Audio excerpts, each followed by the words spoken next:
18.1 परिचय। Zimbabwe Africa का एक देश है जो प्राकृतिक संसाधनों से समृद्ध और आर्थिक रूप से विकसित है।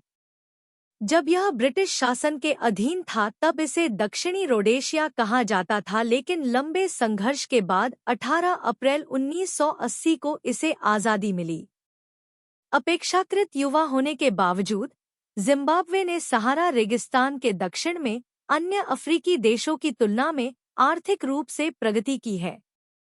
आर्थिक विकास में यह दक्षिण अफ्रीका के बाद दूसरे स्थान पर है।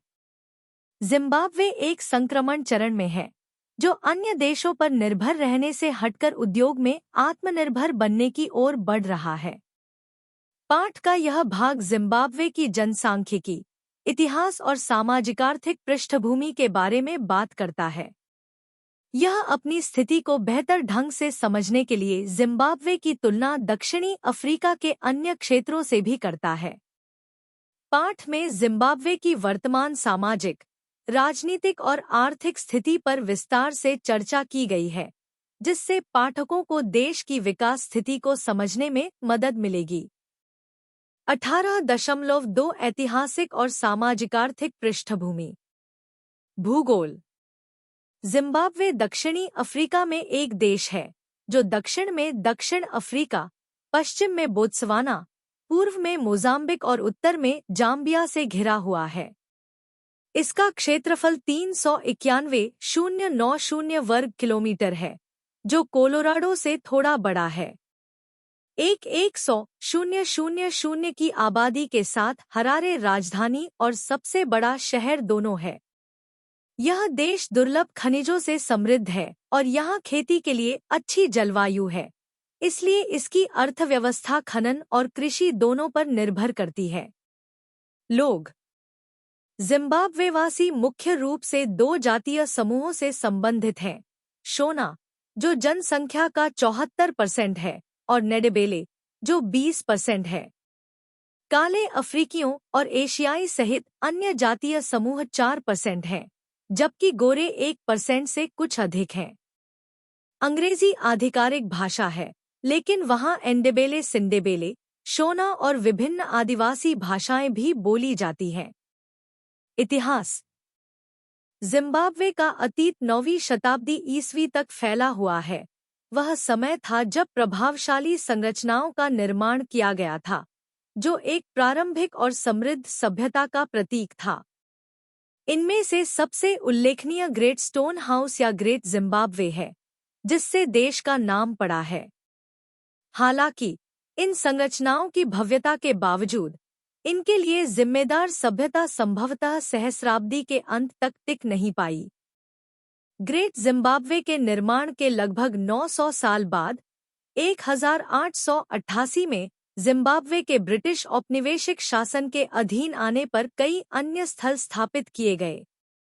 उस वर्ष जॉन सेसिल रोड्स ने ब्रिटिश ताज के लिए खनिज अधिकार हासिल किए, जिससे जिम्बाब्वे को ब्रिटिश साम्राज्य में एकीकृत करने की प्रक्रिया शुरू हुई।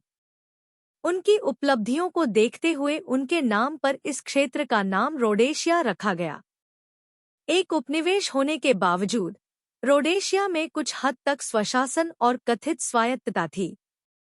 इसने विभिन्न गुटों को घरेलू विकास को बढ़ावा देने के लिए जिम्बाब्वे के खनिज और कृषि संसाधनों के दोहन पर ध्यान केंद्रित करने की अनुमति दी। हालांकि इस वृद्धि से मुख्य रूप से श्वेत आबादी को लाभ हुआ, जो रोडेशिया की नस्लीय पक्षपातपूर्ण प्रकृति को दर्शाता है।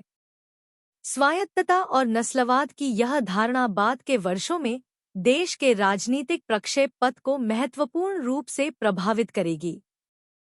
बॉक्स 18.2। जिम्बाब्वे में विक्टोरिया फॉल्स जैसे प्राकृतिक चमत्कार हैं, जिन्हें दुनिया के चमत्कारों में से एक माना जाता है, और ग्रेट जिम्बाब्वे के पत्थर के बाड़े एक बीते साम्राज्य के अवशेष हैं। यह जंगल के विशाल विस्तार में घूमने वाले हाथियों और अन्य वन्यजीवों के झुंडों का भी घर है। राजनीति। 1960 में रोडेशिया में दो मुख्य समूह थे। सत्ता में श्वेत अल्पसंख्यक जो ब्रिटेन से पूर्ण स्वतंत्रता चाहते थे, और अफ्रीकी बहुमत जो अपने देश पर अधिक नियंत्रण चाहते थे और नस्लवाद का अंत चाहते थे। एक संघर्षशील अर्थव्यवस्था और अफ्रीकी असंतोष के साथ रोडेशिया को आर्थिक और राजनीतिक परेशानियों का सामना करना पड़ा, जिससे अनिश्चितता और अस्थिरता पैदा हुई। 1960 के दशक के मध्य में सरकार में अफ्रीकी लोगों को शामिल करने के ब्रिटेन के दबाव से बचने के लिए श्वेत अल्पसंख्यकों ने स्वयं स्वतंत्रता की घोषणा कर दी। 1980 में रोडेशिया में पहला स्वतंत्र चुनाव हुआ और रॉबर्ट मुगाबे की party Zimbabwe African national union जानू ने निर्णायक जीत हासिल की। 18 अप्रैल 1980 को ब्रिटेन ने आधिकारिक तौर पर स्वतंत्रता प्रदान की और 4 महीने बाद जिम्बाब्वे संयुक्त राष्ट्र में शामिल हो गया। जिम्बाब्वे की राजनीतिक व्यवस्था संसदीय व्यवस्था के साथ लोकतांत्रिक है और मुगाबे गुटनिरपेक्ष विदेश नीति अपनाते हुए राष्ट्रपति के रूप में कार्य करते हैं। इसके बावजूद जिम्बाब्वे अफ्रीकी एकता संगठन OAU के साथ जुड़ा हुआ है और मुख्य रूप से पड़ोसी दक्षिण अफ्रीका के साथ व्यापार करता है। जिम्बाब्वे की अर्थव्यवस्था को समझने के लिए 1980 के बाद की अवधि महत्वपूर्ण है।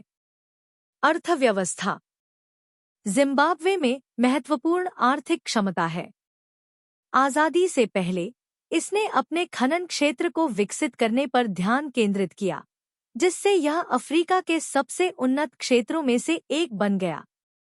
तांबा, निकल, सोना और फेरोक्रोमाइट जैसे खनिजों का खनन देश की GDP में लगभग आधा योगदान देता है। अन्य आधा हिस्सा कृषि से आता है, ज्यादातर निर्वाह स्तर पर। जिम्बाब्वे के विकास के लिए खनन उद्योग महत्वपूर्ण है। हालांकि यह छोटा है, इसे आधुनिक बनाया गया है और निर्यात के लिए तैयार किया गया है।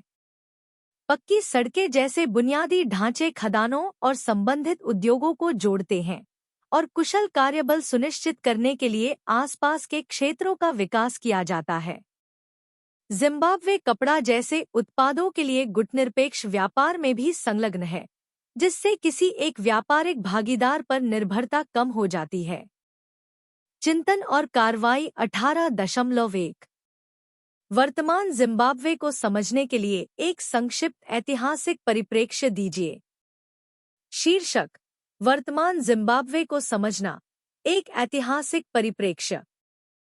परिचय: जिम्बाब्वे दक्षिणी अफ्रीका का एक देश है जिसका एक समृद्ध और जटिल इतिहास है, जिसने इसके वर्तमान सामाजिक राजनीतिक परिदृश्य को आकार दिया है। जिम्बाब्वे की वर्तमान स्थिति को समझने के लिए प्राचीन सभ्यताओं से लेकर उपनिवेशवाद और स्वतंत्रता के बाद के संघर्षों तक इसके ऐतिहासिक विकास में तल्लीन करना महत्वपूर्ण है। इस प्रतिबिंब का उद्देश्य जिम्बाब्वे के इतिहास का एक व्यापक अवलोकन प्रदान करना, प्रमुख घटनाओं, सामाजिक परिवर्तनों और राजनीतिक गतिशीलता का विश्लेषण करना है।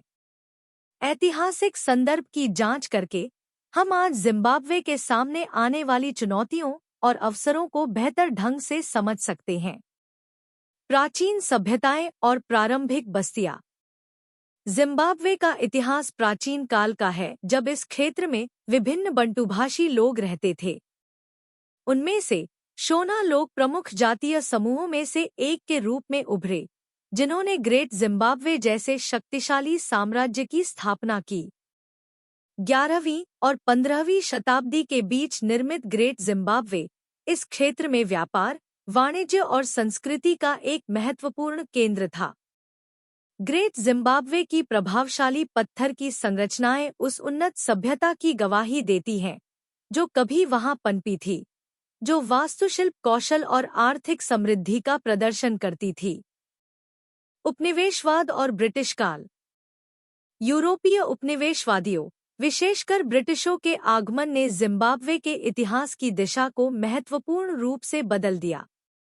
19वीं सदी के अंत में ब्रिटिश साम्राज्यवादियों ने इस क्षेत्र पर नियंत्रण स्थापित करना शुरू कर दिया, जिसके परिणामस्वरूप वर्तमान जिम्बाब्वे का उपनिवेशीकरण हुआ, जिसे उस समय दक्षिणी रोडेशिया के नाम से जाना जाता था। सेसिल रोड्स के नेतृत्व में ब्रिटिश दक्षिण अफ्रीका कंपनी ने क्षेत्र के प्राकृतिक संसाधनों और श्रम शक्ति का शोषण करते हुए उपनिवेशीकरण प्रक्रिया में महत्वपूर्ण भूमिका निभाई। औपनिवेशिक शासन को भूमि बेदखली, जबरन श्रम और नस्लीय अलगाव द्वारा चिह्नित किया गया था, क्योंकि स्वदेशी आबादी ने प्रणालीगत भेदभाव और शोषण को सहन किया था। उदाहरण के लिए 1930 के भूमि प्रभाजन अधिनियम ने कृषि योग्य भूमि का अधिकांश हिस्सा श्वेत बाशिंदों को आवंटित कर दिया, जिससे अफ्रीकी किसान हाशिए पर चले गए और सामाजिक-आर्थिक असमानताएं बढ़ गईं। स्वतंत्रता के लिए संघर्ष। 20वीं सदी के मध्य में जिम्बाब्वे में राष्ट्रवादी आंदोलनों का उदय हुआ, जो औपनिवेशिक शासन को उखाड़ फेंकने और आत्मनिर्णय प्राप्त करने की इच्छा से प्रेरित थे। जोशुआ नकोमो और नदाबनिंगी सिथोले जैसे नेताओं ने स्वतंत्रता के लिए संघर्ष का नेतृत्व किया, अफ्रीकी बहुसंख्यक शासन की वकालत की और नस्लीय उत्पीड़न को समाप्त किया। 1960 और 1970 के दशक में उपनिवेशवाद के खिलाफ सशस्त्र प्रतिरोध तेज हो गया, जिसमें जिम्बाब्वे अफ्रीकी राष्ट्रीय संघ जानू और जिम्बाब्वे अफ्रीकी पीपल्स यूनियन जपू जैसे संगठन इस लड़ाई का नेतृत्व कर रहे थे। गुरिल्ला युद्ध, राजनीतिक लामबंदी और औपनिवेशिक शासन के खिलाफ अंतर्राष्ट्रीय दबाव बढ़ा, जिसकी परिणति 1979 के लैंकेस्टर हाउस समझौते में हुई। स्वतंत्रता और मुगाबे युग। 18 अप्रैल 1980 को जिम्बाब्वे को ब्रिटिश शासन से आज़ादी मिली, जो इसके इतिहास में एक महत्वपूर्ण मील का पत्थर साबित हुआ।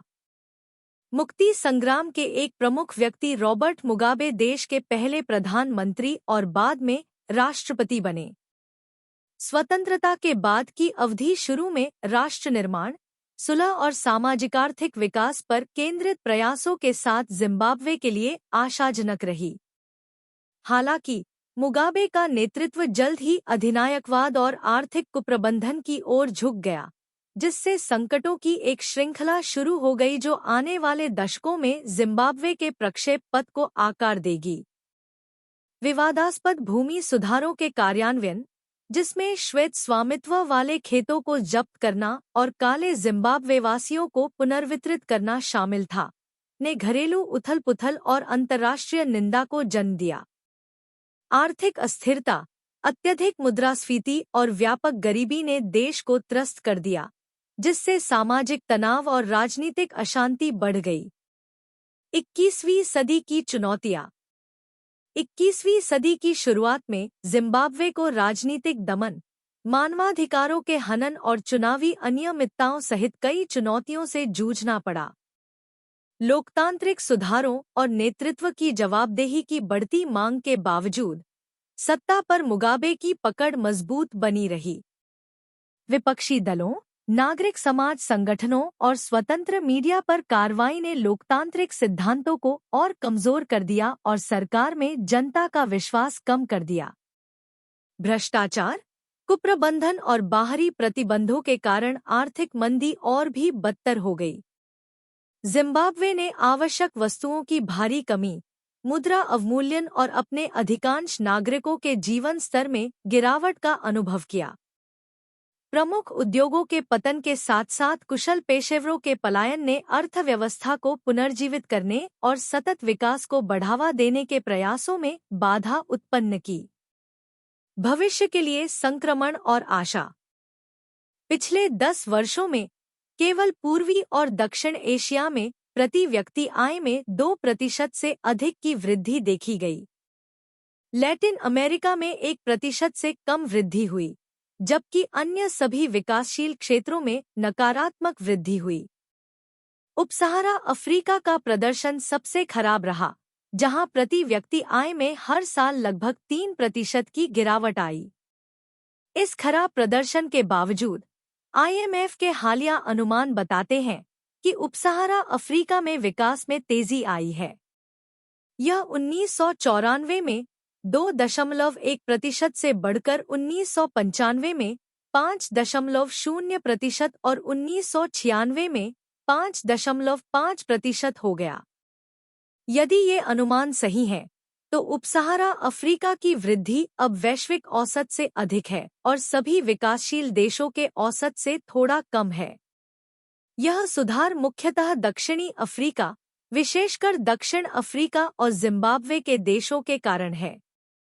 दक्षिणी अफ्रीका ने हाल के वर्षों में सकारात्मक बदलाव देखे हैं। राजनीतिक अशांति से हटकर बहुदलीय लोकतंत्र और बेहतर शासन की ओर बढ़ रहे हैं।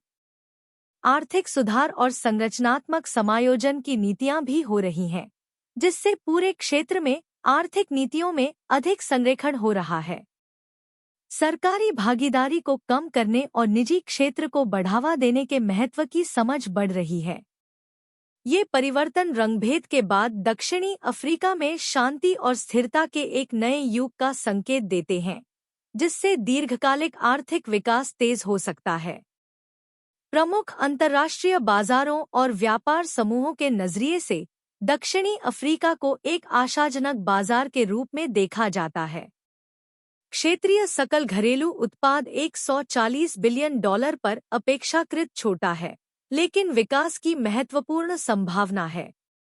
दक्षिणी अफ्रीका में एक विकसित अर्थव्यवस्था, एक बड़ी आबादी और प्रचुर प्राकृतिक संसाधन है, जिनका अक्सर कम मूल्यांकन किया जाता है। निवेशकों ने इस क्षमता पर ध्यान दिया है, जिससे 1994 के बाद से इस क्षेत्र में प्रत्यक्ष विदेशी निवेश (FDI) में उल्लेखनीय वृद्धि हुई है। दक्षिण अफ्रीका और जिम्बाब्वे दोनों में विदेशी निवेश का अपेक्षा से अधिक बड़ा प्रवाह देखा गया है। दक्षिणी अफ्रीकी अर्थव्यवस्था के बारे में बुनियादी जानकारी तालिका 18.1 देखें की तुलना दुनिया भर की अन्य बड़ी और विकासशील अर्थव्यवस्थाओं से की जा सकती है। इस क्षेत्र की 11 मुख्य अर्थव्यवस्थाओं की आबादी संयुक्त राज्य अमेरिका की आबादी से लगभग आधी है, और यह अगले 30 वर्षों में अमेरिका की आबादी के बराबर हो सकती है। इस क्षेत्र का सकल घरेलू उत्पाद (GDP) इंडोनेशिया से अधिक है और भारत के आकार का लगभग 2/3 है। यदि हम दक्षिण अफ्रीका की गणना करें, तो इस क्षेत्र की प्रति व्यक्ति औसत आय दक्षिण अफ्रीका सहित पूर्वी एशिया और प्रशांत क्षेत्र की तुलना में अधिक है। लेकिन अगर हम दक्षिण अफ्रीका को छोड़ दें, तो यहाँ प्रति व्यक्ति आय भारत की तुलना में थोड़ी कम है। आय असमानता के बावजूद दक्षिणी अफ्रीका में एक महत्वपूर्ण मध्यम वर्ग है, जिसके परिवारों की आय $2,484 से अधिक है।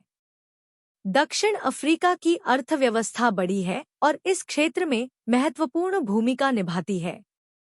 भले ही इसकी आबादी दक्षिणी अफ्रीका की केवल 40% है, लेकिन इसका सकल घरेलू उत्पाद पूरे उपमहाद्वीप के उत्पादन का लगभग 75% है।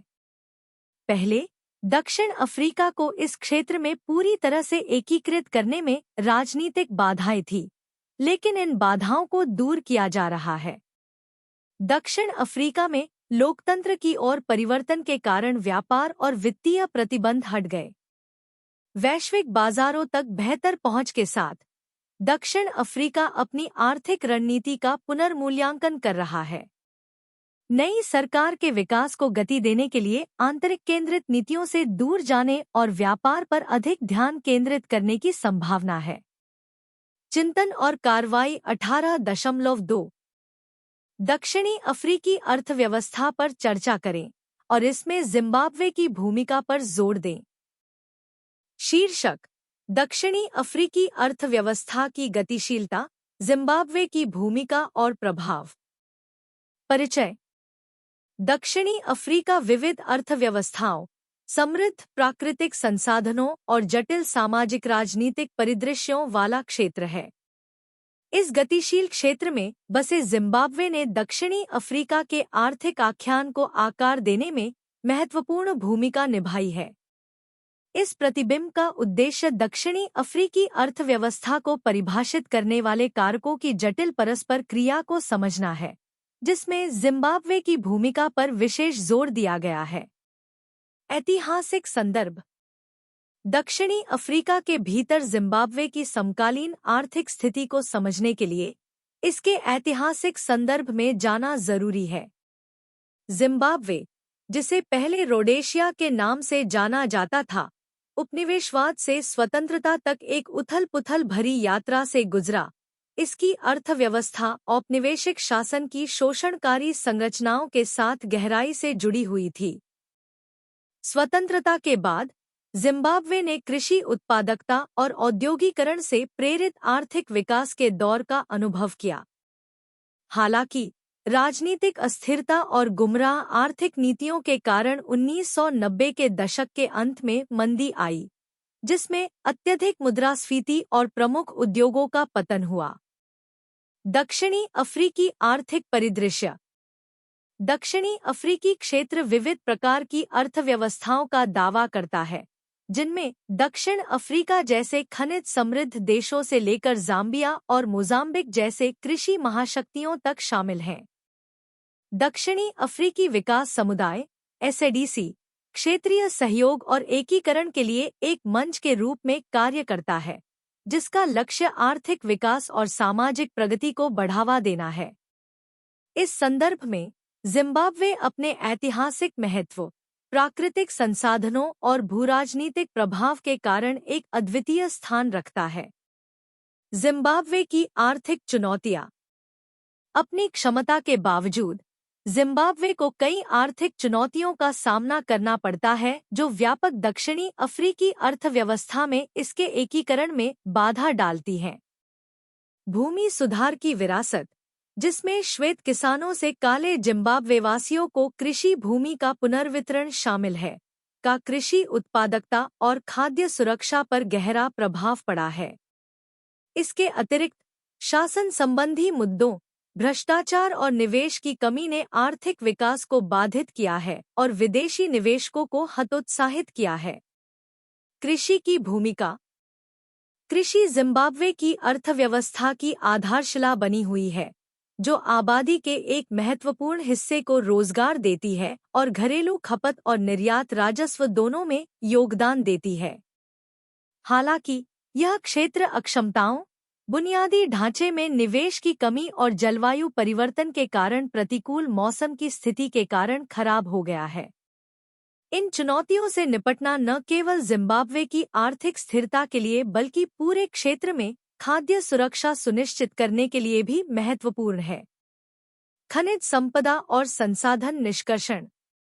जिम्बाब्वे प्लैटिनम, सोना और हीरे सहित प्रचुर खनिज संसाधनों से संपन्न है, जो आर्थिक वृद्धि और विकास को गति देने की क्षमता रखता है। हालांकि इन संसाधनों का दोहन पारदर्शिता, जवाबदेही और राजस्व के समान वितरण के मुद्दों से ग्रस्त है। इसके अलावा निष्कर्षण उद्योगों पर निर्भरता जिम्बाब्वे को वैश्विक कमोडिटी बाजारों की अस्थिरता से अवगत कराती है, जिससे आर्थिक विविधीकरण की आवश्यकता पर प्रकाश पड़ता है। क्षेत्रीय व्यापार और एकीकरण। दक्षिणी अफ्रीका के संदर्भ में क्षेत्रीय व्यापार और एकीकरण पहल आर्थिक सहयोग को बढ़ावा देने और प्रतिस्पर्धात्मकता बढ़ाने में महत्वपूर्ण भूमिका निभाती है। दक्षिणी अफ्रीकी सीमा शुल्क संघ (SACU) और SADC मुक्त व्यापार क्षेत्र जैसे क्षेत्रीय व्यापार समझौतों में जिम्बाब्वे की भागीदारी, बाजार पहुंच और निवेश के अवसर प्रस्तुत करती है। हालांकि व्यापार असंतुलन, बुनियादी ढांचे की कमी और नौकरशाही बाधाएं जैसी बाधाएं क्षेत्र की आर्थिक क्षमता की पूर्ण प्राप्ति में बाधा डालती हैं। भूराजनीतिक गतिशीलता। दक्षिणी अफ्रीका के भीतर जिम्बाब्वे की भूराजनीतिक स्थिति पड़ोसी देशों और क्षेत्रीय गुटों के साथ उसके आर्थिक संबंधों को आकार देती है। क्षेत्र की आर्थिक महाशक्ति दक्षिण अफ्रीका के साथ घनिष्ठ संबंध, व्यापार और निवेश के अवसर और प्रतिस्पर्धा और निर्भरता से संबंधित चुनौतियां दोनों प्रदान करते हैं। इसके अलावा क्षेत्रीय सुरक्षा और शांति स्थापना प्रयासों में जिम्बाब्वे की भूमिका व्यापक अफ्रीकी संदर्भ में उसके राजनयिक संबंधों और आर्थिक साझेदारी को प्रभावित करती है। आर्थिक नवीनीकरण के मार्ग। जिम्बाब्वे की आर्थिक चुनौतियों से निपटने और दक्षिणी अफ्रीकी अर्थव्यवस्था के भीतर इसकी क्षमता को साकार करने के लिए नीतिगत सुधारों, संस्थागत क्षमता निर्माण और अंतर्राष्ट्रीय सहयोग को शामिल करते हुए एक बहुआयामी दृष्टिकोण की आवश्यकता है। निवेशकों का विश्वास बहाल करने और बेहद जरूरी विदेशी निवेश आकर्षित करने के लिए सुशासन, पारदर्शिता और जवाबदेही को प्राथमिकता देना आवश्यक है। इसके अलावा बुनियादी ढांचे, शिक्षा और प्रौद्योगिकी में निवेश उत्पादकता, प्रतिस्पर्धात्मकता और समावेशी विकास को बढ़ा सकता है। निष्कर्ष में दक्षिणी अफ्रीकी अर्थव्यवस्था के भीतर जिम्बाब्वे की भूमिका ऐतिहासिक विरासतों, आर्थिक संरचनाओं और भूराजनीतिक गतिशीलता की एक जटिल परस्पर क्रिया से आकार लेती है। जबकि देश को शासन संबंधी मुद्दों, आर्थिक विविधीकरण और क्षेत्रीय एकीकरण सहित कई चुनौतियों का सामना करना पड़ता है, इसमें वृद्धि और विकास की महत्वपूर्ण संभावनाएं भी हैं। इन चुनौतियों का समाधान करके और अपने संसाधनों का प्रभावी ढंग से उपयोग करके जिम्बाब्वे दक्षिणी अफ्रीकी क्षेत्र के भीतर आर्थिक समृद्धि और एकीकरण को बढ़ावा देने में एक प्रमुख खिलाड़ी के रूप में उभर सकता है। जिम्बाब्वे में एक सरकारी प्रणाली है जहां कई पार्टियां भाग ले सकती हैं। विधानसभा के सदन में 150 सीटें हैं। हर 5 साल में 120 सदस्य सीधे अपने स्थानीय क्षेत्रों के लोगों द्वारा चुने जाते हैं। राष्ट्रपति को अन्य 30 सदस्यों को चुनने का अधिकार है, जो विशिष्ट क्षेत्रों से बंधे नहीं हैं। राष्ट्रपति स्वयं हर 6 साल में अलग से चुना जाता है। 1995 में ज़ेनु-पीएफ पार्टी ने आम चुनाव में भारी जीत हासिल की और रॉबर्ट मुगाबे, जो पहले से ही राष्ट्रपति थे, को ज्यादा प्रतिस्पर्धा का सामना नहीं करना पड़ा। हालांकि माना जाता है कि जिम्बाब्वे में कई पार्टियां हैं, लेकिन संसद में सत्तारूढ़ दल के केवल 4 सदस्य हैं। 1980 में जब जिम्बाब्वे स्वतंत्र हुआ, तो लोगों के बीच इस बात को लेकर बड़ा अंतर था कि उनके पास क्या था और क्या कर सकते थे। कुछ के पास जमीन, घर और व्यवसाय जैसे बहुत सारे संसाधन थे, जबकि अन्य के पास बहुत कम थे। यह अंतर विभिन्न जातियों के बीच विशेष रूप से ध्यान देने योग्य था। सरकार की शक्ति चीजों को बदलने के वादे पर आधारित थी, न केवल नस्ल के संदर्भ में, बल्कि समाजवाद की ओर आगे बढ़कर। वे बड़े व्यवसायों के प्रभाव को कम करके और यह सुनिश्चित करके समाज को निष्पक्ष बनाना चाहते थे कि सभी को शिक्षा और स्वास्थ्य सेवा जैसी चीजों तक पहुंच मिले। लेकिन भले ही उन्होंने समाजवाद के बारे में बात की, लेकिन उन्होंने वास्तव में यह नहीं बदला कि किसके पास कितनी चीजें हैं। इसके बजाय उन्होंने वेतन और कीमतों को नियंत्रित करने और स्वास्थ्य देखभाल और शिक्षा जैसी सेवाओं में सुधार पर ध्यान केंद्रित किया। उन्होंने व्यवसायों को राज्य के स्वामित्व वाला बनने के लिए मजबूर नहीं किया। इसके बजाय उन्होंने व्यवसायों को सरकार को बेचने का विकल्प चुनने दिया या सरकार को नए व्यवसायों में निवेश करने दिया। जैसे जैसे समय बीतता गया, सरकार के कार्य उनके समाजवादी विचारों से बहुत मेल नहीं खाते। 1991 से वे अपनी अर्थव्यवस्था को बदलने के लिए IMF और विश्व बैंक द्वारा समर्थित एक योजना का पालन कर रहे हैं। अब यह स्पष्ट है कि मुगाबे और उनकी अधिकांश सरकार इस नई योजना के लिए पूरी तरह से प्रतिबद्ध हैं। जिम्बाब्वे में बदलावों से विशेषकर मीडिया में अधिक विविधता और प्रभावशीलता आई है। अब एक सशक्त स्वतंत्र मीडिया परिदृश्य है, जो सरकार द्वारा नियंत्रित नहीं है।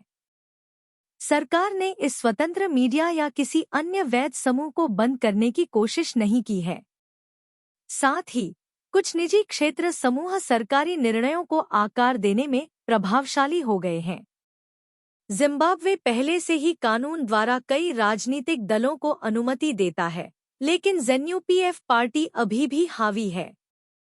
उनकी शक्ति को कोई स्पष्ट चुनौती नहीं है, खासकर पार्टी के भीतर या बाहर से। मुगाबे ज़ेनु-पीएफ के नेता और जिम्बाब्वे के राष्ट्रपति दोनों के रूप में मजबूती से नियंत्रण में हैं। 1990 के दशक के दौरान जिम्बाब्वे ने पश्चिमी देशों के साथ संबंधों में सुधार किया। ऐसा आंशिक रूप से इसलिए था क्योंकि जिम्बाब्वे ने संयुक्त राष्ट्र सुरक्षा परिषद का नेतृत्व करते हुए कुवैत पर इराक के आक्रमण के खिलाफ कार्रवाई का समर्थन किया था। यह तीसरी दुनिया के देशों में पश्चिमी भागीदारी के खिलाफ जिम्बाब्वे के पिछले रुख में बदलाव था। जिम्बाब्वे ने सोमालिया में संयुक्त राष्ट्र की मदद के लिए सेना भेजने और सुरक्षा परिषद में तीसरी दुनिया और पश्चिम के बीच तनाव कम करने के लिए अंतर्राष्ट्रीय प्रशंसा भी अर्जित की। हालांकि जिम्बाब्वे में अभी भी कुछ भ्रष्टाचार है, लेकिन यह अन्य अफ्रीकी देशों की तरह व्यापक या संगठित नहीं है। अधिकांश जोखिम आकलन जिम्बाब्वे को कम राजनीतिक जोखिम वाला मानते हैं। चिंतन और कार्रवाई 18.3 जिम्बाब्वे सरकार के सत्ता में आने के बाद से एक दशक में उनकी आर्थिक और राजनीतिक नीतियों में बदलाव का आकलन करें। शीर्षक: जिम्बाब्वे सरकार की आर्थिक और राजनीतिक नीतियों का विकास, समीक्षा में एक दशक। परिचय: पिछले एक दशक में जिम्बाब्वे ने अपने आर्थिक और राजनीतिक परिदृश्य में महत्वपूर्ण बदलावों का अनुभव किया है। 2017 में राष्ट्रपति एमरसन मनांगाग्वा के नेतृत्व में एक नई सरकार के सत्ता में आने के साथ देश ने सुधार और परिवर्तन की यात्रा शुरू की। यह अवधि जिम्बाब्वे के इतिहास में एक महत्वपूर्ण मोड़ थी, क्योंकि सरकार ने दीर्घकालिक चुनौतियों का समाधान करने और समृद्धि और स्थिरता के एक नए युग की शुरुआत करने की कोशिश की थी। इस प्रतिबिंब में हम पिछले दशक में जिम्बाब्वे की आर्थिक और राजनीतिक नीतियों में प्रमुख परिवर्तनों और विकास का आकलन करेंगे। देश के भविष्य के लिए सफलताओं, चुनौतियों और निहितार्थों पर प्रकाश डालेंगे। आर्थिक नीति सुधार: पिछले दशक में जिम्बाब्वे की आर्थिक नीति के सबसे उल्लेखनीय पहलुओं में से एक अर्थव्यवस्था को पुनर्जीवित करने और विदेशी निवेश को आकर्षित करने के उद्देश्य से सुधारों को लागू करने की सरकार की प्रतिबद्धता रही है। इस प्रयास का केंद्र 2018 में संक्रमणकालीन स्थिरीकरण कार्यक्रम (TSP) का कार्यान्वयन रहा है, जिसने अर्थव्यवस्था को स्थिर करने, राजकोषीय असंतुलन को दूर करने और सतत विकास को बढ़ावा देने के उद्देश्य से नीतिगत उपायों के एक व्यापक सेट की रूपरेखा तैयार की है। TSP के तहत सरकार ने कारोबारी माहौल में सुधार लाने, पारदर्शिता और जवाबदेही बढ़ाने और निजी क्षेत्र के नेतृत्व वाले विकास को बढ़ावा देने के उद्देश्य से संरचनात्मक सुधारों की एक श्रृंखला शुरू की। इन सुधारों में नियामक प्रक्रियाओं को सुव्यवस्थित करने, छोटे और मध्यम आकार के उद्यमों (SME) के लिए वित्त तक पहुंच में सुधार और संपत्ति अधिकारों को मजबूत करने के उपाय शामिल थे। इसके अतिरिक्त सरकार ने सरकारी व्यय को कम करने और मुद्रास्फीति पर अंकुश लगाने के उद्देश्य से मितव्ययिता उपायों को लागू किया, जो पिछले वर्षों में अत्यधिक मुद्रास्फीति के स्तर तक पहुंच गई थी। इसके अलावा सरकार ने अंतर्राष्ट्रीय मुद्रा कोष (IMF) और विश्व बैंक जैसे बहुपक्षीय संस्थानों के साथ फिर से जुड़ने की मांग करते हुए अंतर्राष्ट्रीय समुदाय के साथ जुड़ाव की नीति अपनाई है। इसमें बकाया चुकाने, आर्थिक सुधारों को लागू करने और विदेशी निवेश को आकर्षित करने के प्रयास शामिल हैं। 2019 में जिम्बाब्वे ने IMF के साथ एक स्टाफ मॉनिटर्ड प्रोग्राम SMP को सफलतापूर्वक संपन्न किया, जो वैश्विक अर्थव्यवस्था में फिर से शामिल होने के अपने प्रयासों में एक महत्वपूर्ण मील का पत्थर है। राजनीतिक नीति सुधार: आर्थिक सुधारों के अलावा जिम्बाब्वे ने पिछले दशक में अपने राजनीतिक परिदृश्य में भी महत्वपूर्ण बदलाव देखे हैं। 2017 में राष्ट्रपति मनांगाग्वा के सत्ता में आने से पूर्व राष्ट्रपति रॉबर्ट मुगाबे के लगभग 4 दशक लंबे शासन का अंत हुआ और राजनीतिक सुधार और सुलह की उम्मीदें जगी। नई सरकार की प्रमुख प्राथमिकताओं में से एक अधिक समावेशी और लोकतांत्रिक राजनीतिक माहौल को बढ़ावा देना है। इसमें संवाद और राष्ट्रीय सुलह को बढ़ावा देने के लिए विपक्षी दलों, नागरिक समाज संगठनों और अंतर्राष्ट्रीय समुदाय के साथ जुड़ने के प्रयास शामिल हैं। 2018 में जिम्बाब्वे में ऐतिहासिक चुनाव हुए, जिन्हें व्यापक रूप से लोकतांत्रिक सुधार के लिए सरकार की प्रतिबद्धता की परीक्षा के रूप में देखा गया। हालांकि चुनाव अनियमितताओं और हिंसा के आरोपों से प्रभावित थे, फिर भी उन्होंने राजनीतिक सामान्यीकरण की दिशा में एक महत्वपूर्ण कदम का प्रतिनिधित्व किया। इसके अलावा सरकार ने लंबे समय से चली आ रही मानवाधिकार संबंधी चिंताओं को दूर करने के लिए कदम उठाए हैं, जिनमें दमनकारी कानूनों को निरस्त करना और मानवाधिकारों को बढ़ावा देने और उनकी रक्षा करने के लिए स्वतंत्र संस्थानों की स्थापना शामिल है। इसमें सुरक्षा क्षेत्र में सुधार, न्यायिक स्वतंत्रता को बढ़ाने और कानून के शासन को मजबूत करने के प्रयास शामिल हैं। हालांकि चुनौतियां बनी हुई हैं, विशेषकर असहमति और विरोध पर सरकार की प्रतिक्रिया के संबंध में, जिसे कभी-कभी दमन और धमकी की विशेषता माना जाता है। चुनौतियां और भविष्य की संभावनाएं। आर्थिक और राजनीतिक दोनों क्षेत्रों में हुई प्रगति के बावजूद जिम्बाब्वे को कई चुनौतियों का सामना करना पड़ रहा है, जो दीर्घकालिक स्थिरता और समृद्धि के लिए इसकी संभावनाओं को कमजोर करने का खतरा पैदा करती हैं। इन चुनौतियों में प्रमुख हैं लगातार संरचनात्मक बाधाएं, जिनमें व्यापक गरीबी, बेरोजगारी और असमानता के साथ साथ व्याप्त भ्रष्टाचार और शासन की कमियां शामिल हैं। इसके अलावा देश की अर्थव्यवस्था बाहरी झटकों के प्रति संवेदनशील बनी हुई है, जिसमें कमोडिटी की कीमतों में उतार-चढ़ाव, जलवायु संबंधी आपदाएं और चल रही कोविड-19 महामारी शामिल हैं। इन चुनौतियों से निपटने की सरकार की क्षमता सुधारों को लागू करने और बनाए रखने, संस्थानों को मजबूत करने और निवेश और विकास के लिए अनुकूल माहौल को बढ़ावा देने की उसकी क्षमता पर निर्भर करेगी। आगे देखते हुए जिम्बाब्वे की सफलता आर्थिक सुधार और राजनीतिक स्थिरता के बीच एक नाजुक संतुलन बनाने की क्षमता पर निर्भर करेगी। हालांकि सरकार ने दोनों क्षेत्रों में महत्वपूर्ण प्रगति की है, लेकिन इन लाभों को समेकित करने और यह सुनिश्चित करने के लिए बहुत काम किया जाना बाकी है कि वे आम जिम्बाब्वे वासियों के जीवन में ठोस सुधार लाएं। इसके लिए लोकतंत्र, सुशासन और मानवाधिकारों के प्रति सम्मान के सिद्धांतों के प्रति निरंतर प्रतिबद्धता की आवश्यकता होगी। साथ ही अंतर्राष्ट्रीय समुदाय के साथ निरंतर जुड़ाव और समावेशी विकास के लिए समर्थन की आवश्यकता होगी। निष्कर्षतः पिछले दशक में जिम्बाब्वे की आर्थिक और राजनीतिक नीतियों में महत्वपूर्ण बदलाव देखे गए हैं, क्योंकि सरकार ने दीर्घकालिक चुनौतियों का समाधान करने और आगे बढ़ने के लिए एक नया रास्ता तैयार करने की कोशिश की है। हालांकि दोनों क्षेत्रों में प्रगति हुई है, फिर भी काफी चुनौतियां बनी हुई हैं और आगे का रास्ता बाधाओं से भरा होने की संभावना है।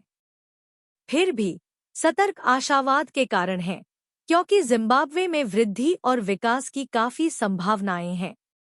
हाल के वर्षों में प्राप्त लाभों को आगे बढ़ाते हुए और शेष चुनौतियों से निपटने के प्रयासों को दोगुना करके जिम्बाब्वे एक उज्ज्वल और अधिक समृद्ध भविष्य की नींव रख सकता है। 1991 से 2001 तक जिम्बाब्वे की अर्थव्यवस्था के लिए बड़ी योजनाएं थीं। 1980 के दशक में एक सफल पुनर्निर्माण प्रयास के बाद उन्हें 1990 के दशक में चुनौतियों का सामना करना पड़ा और उन्होंने बदलाव करने का फैसला किया। 1990 में वे पश्चिमी दानदाताओं के दबाव में 5 साल के आर्थिक संरचनात्मक समायोजन कार्यक्रम ESAP पर सहमत हुए। यहाँ उन्होंने क्या किया? मूल्य नियंत्रण हटा दिया गया, पुनर्गठित सार्वजनिक उद्यम, वेतन नियंत्रण हटा दिया गया, सरकारी खर्च में कटौती करें, उनकी मुद्रा का मूल्य 40% कम कर दिया, बुनियादी वस्तुओं पर सब्सिडी देना बंद कर दिया, विदेशी मुद्रा का उपयोग करना आसान हो गया। उन उद्योगों के लिए सुरक्षा कम कर दी गई जो पर्याप्त कमाई नहीं कर रहे थे और अधिक मुनाफा विदेश भेजने की अनुमति दी गई। फिर 1991 में उन्होंने आर्थिक सुधार की रूपरेखा 1991 से 95 की घोषणा की। इस योजना का उद्देश्य सार्वजनिक उद्यमों में दक्षता और प्रबंधन में सुधार करना था। इसने इन व्यवसायों के व्यावसायीकरण और निजीकरण पर भी जोर दिया। 1998 में उन्होंने जिम्बाब्वे आर्थिक और सामाजिक परिवर्तन कार्यक्रम जिम्प्रेस्ट नामक एक और योजना शुरू की। इस योजना का लक्ष्य 2000 तक हर साल सकल घरेलू उत्पाद में 6% की वृद्धि और सालाना 44,000 नई नौकरियों का सृजन करना था। ऐसा करने के लिए उन्हें सकल घरेलू उत्पाद का लगभग 23% बचाने और निवेश करने और बजट घाटे को 5% से कम करने की आवश्यकता थी। जिम्प्रेस्ट का उद्देश्य लोकतांत्रिक संस्थानों को बेहतर बनाना, शासन में सुधार करना और भ्रष्टाचार से लड़ना भी है। उन्होंने इस योजना में राजनीतिक शर्तें जोड़ी। जिम्बाब्वे पर आर्थिक परिवर्तन का प्रभाव। 1991 के बाद से जिम्बाब्वे डॉलर का मूल्य कई बार गिरा है, लगभग 0 तक। ऐसा विशेष रूप से तब हुआ जब लोगों को जमीन लौटाने में समस्याएं शुरू हुईं। देश ने अपनी अर्थव्यवस्था को बहुत अधिक खोलने का निर्णय लिया, जिसका अर्थ था सुरक्षा हटाना। इससे दूसरे देशों से सस्ता माल आना आसान हो गया, जिससे कई स्थानीय व्यवसाय बंद हो गए या छोटे हो गए, जिनमें बहुत सारे श्रमिकों की आवश्यकता थी। दक्षिण अफ्रीका ने भी जिम्बाब्वे के कपड़ा निर्यात पर कर लगाकर स्थिति को और भी बदतर बना दिया। साथ ही बारिश की भारी कमी से खेती को बहुत नुकसान हुआ, जो जिम्बाब्वे द्वारा अन्य देशों से पैसा कमाने का मुख्य तरीका है। इसलिए 1991 से 2001 तक जिम्बाब्वे का कुल पैसा कमाया गया जीडीपी -11.5% की बड़ी गिरावट के साथ बहुत नीचे चला गया। दक्षिण अफ्रीका के साथ व्यापार। जिम्बाब्वे अफ्रीका में दक्षिण अफ्रीका का सबसे बड़ा व्यापार भागीदार है। जिम्बाब्वे ज्यादातर कच्चे माल दक्षिण अफ्रीका को बेचता है और ईंधन और बिजली के लिए दक्षिण अफ्रीका पर निर्भर है।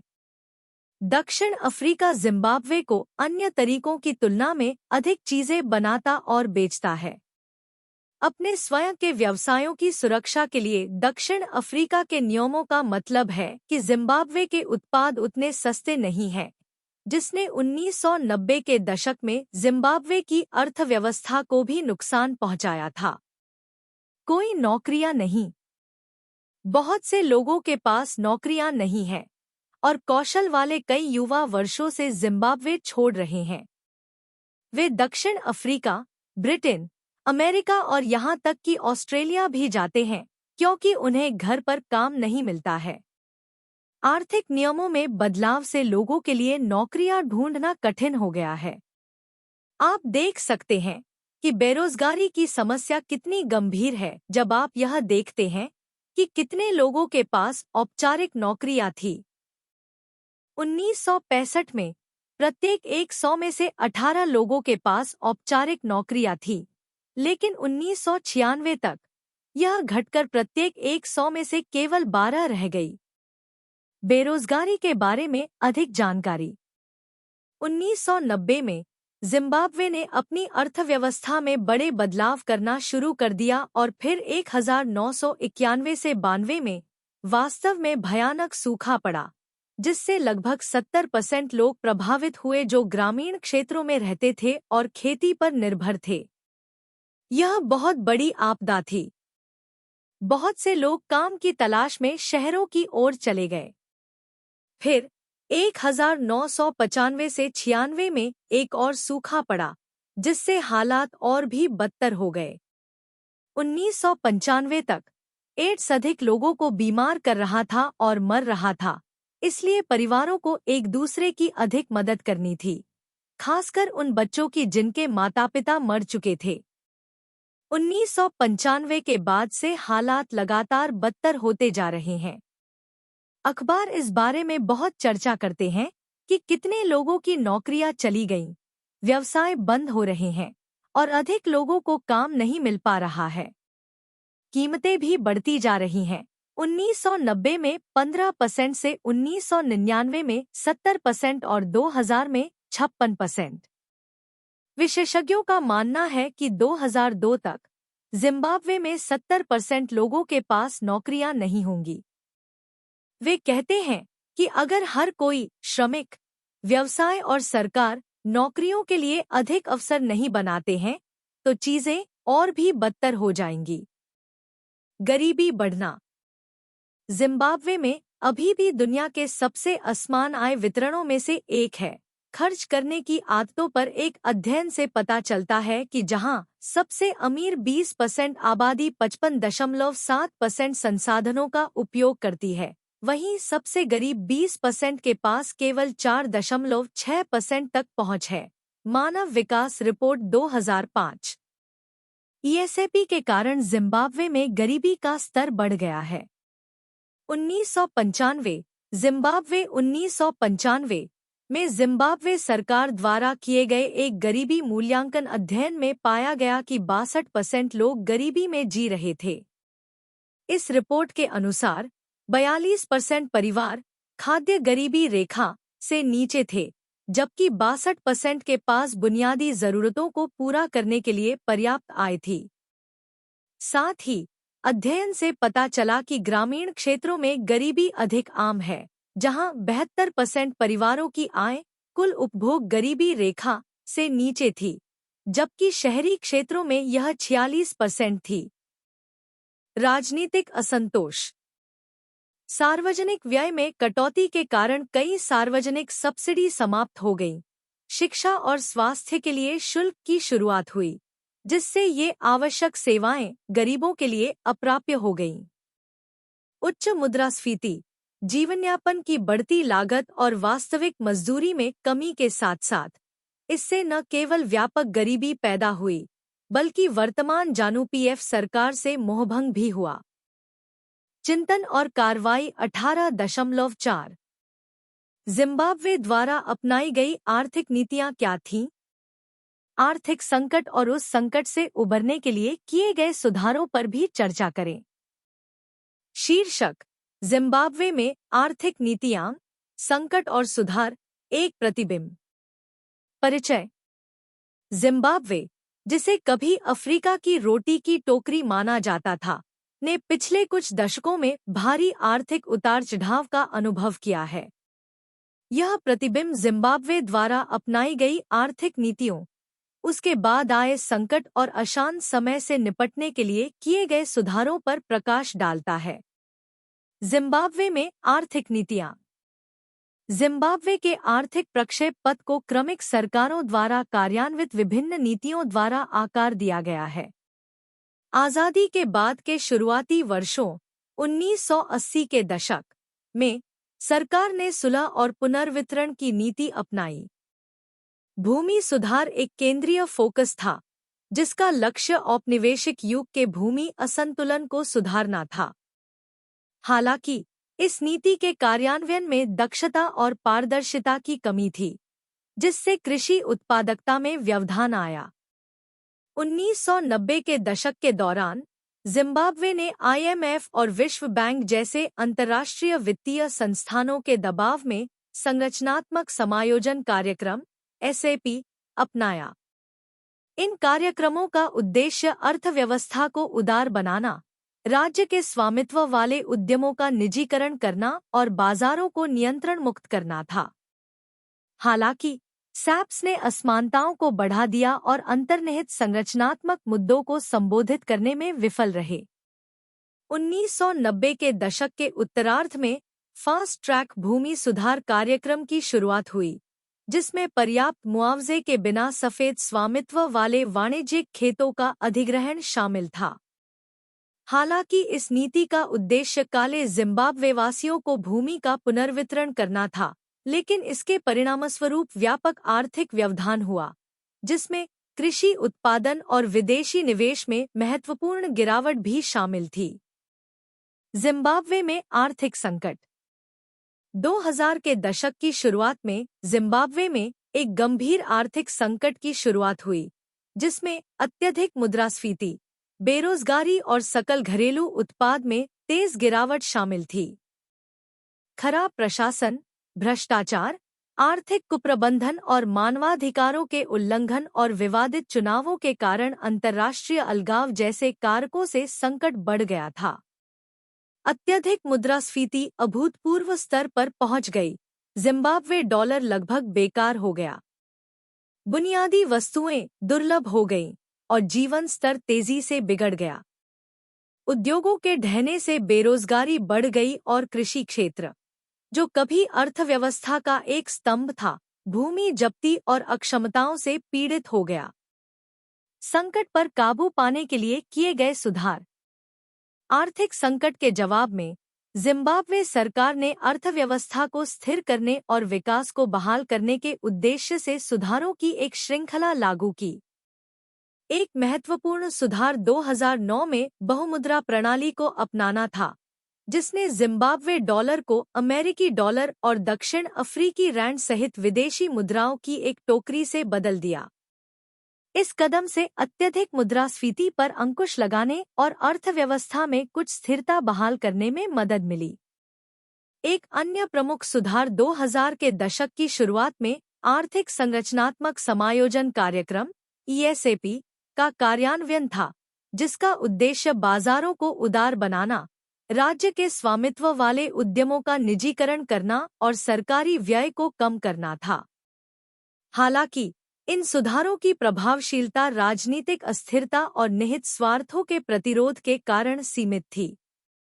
इसके अलावा विशेष आर्थिक क्षेत्र (SEZ) जैसी पहलों के माध्यम से विदेशी निवेश को आकर्षित करने और निर्यातोन्मुख विकास को बढ़ावा देने के प्रयास किए गए।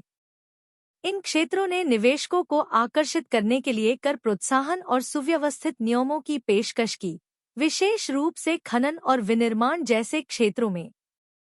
इसके अतिरिक्त सरकार ने कमांड कृषि कार्यक्रम के माध्यम से कृषि क्षेत्र को पुनर्जीवित करने के प्रयास शुरू किए, जिसका उद्देश्य किसानों को लक्षित समर्थन के माध्यम से उत्पादकता और खाद्य सुरक्षा बढ़ाना था। हालांकि इन पहलों ने कुछ आशाएं दिखाईं, लेकिन वित्त, इनपुट और बुनियादी ढांचे तक पहुंच की कमी जैसी चुनौतियां उनकी प्रभावशीलता में बाधा बनी। निष्कर्ष। अंत में जिम्बाब्वे की आर्थिक यात्रा को नीतियों, संकटों और सुधारों के मिश्रण से चिह्नित किया गया है।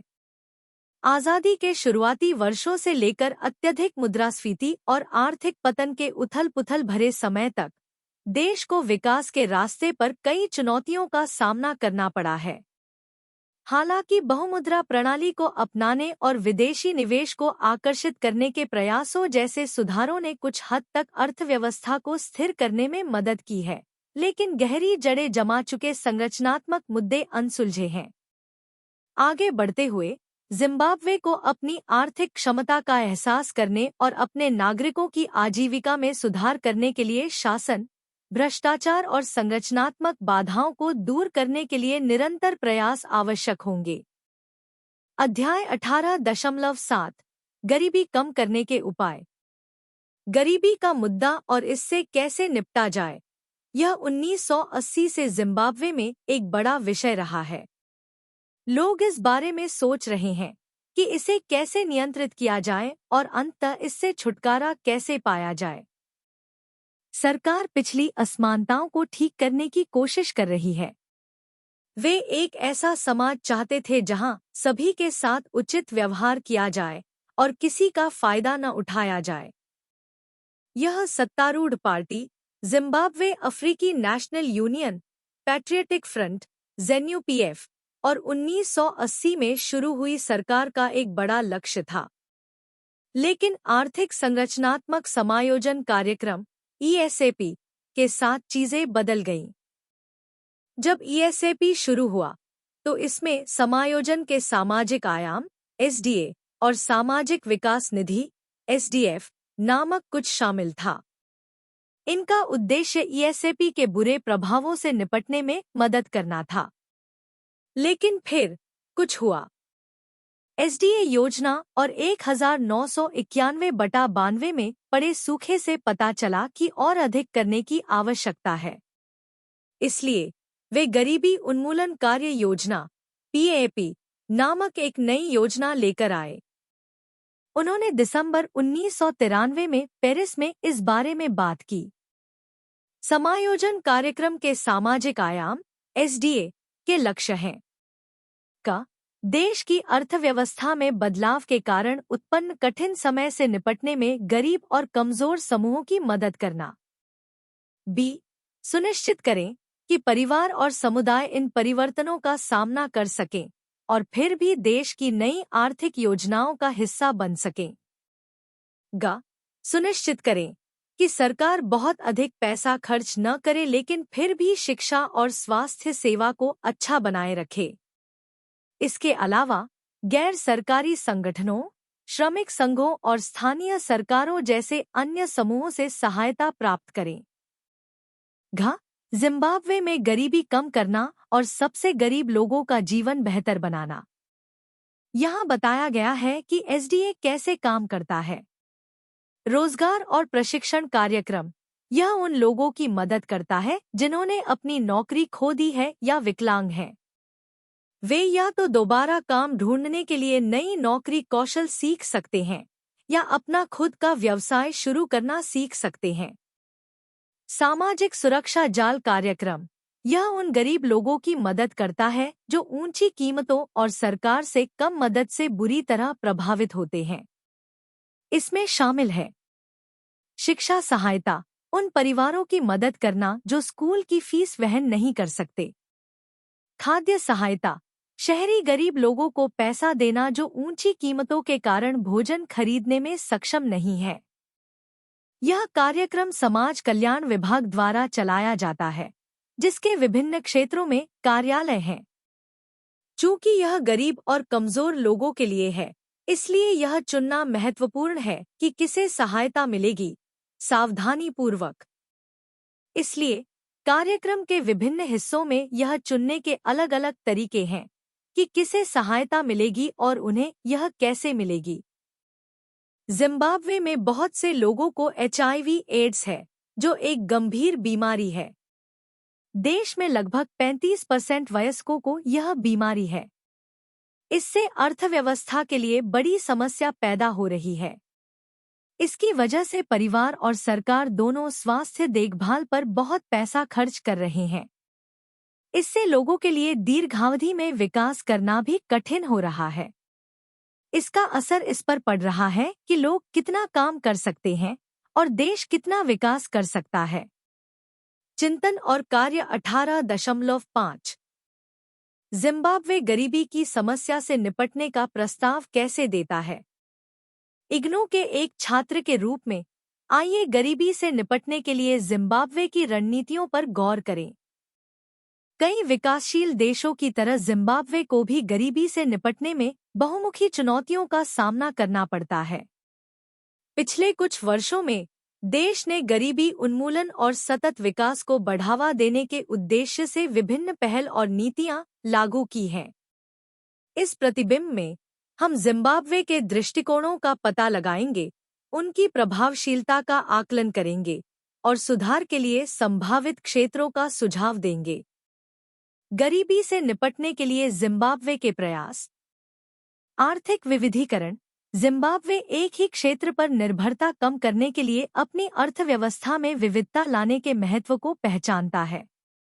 ऐतिहासिक रूप से देश कृषि, विशेषकर तंबाकू की खेती पर बहुत अधिक निर्भर था।